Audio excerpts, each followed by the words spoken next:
বুকে না খুব ব্যথা করছে, পাক্কা গ্যাসের ব্যথা। মাঝে মাঝে আমারও হয়।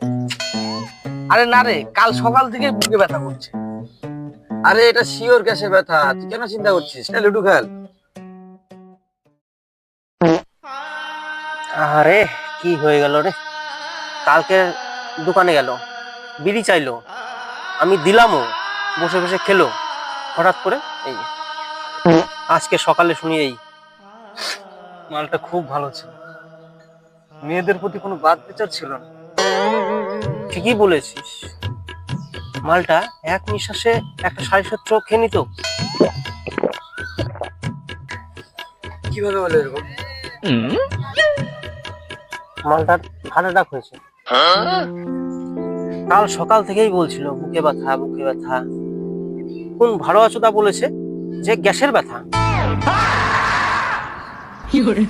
বিচি পাকাটা যদি গ্যাসের ব্যথা না বলে ডাক্তার কাছে যেতে বলতো, তাহলে মালটা হয়তো বেঁচে থাকতো।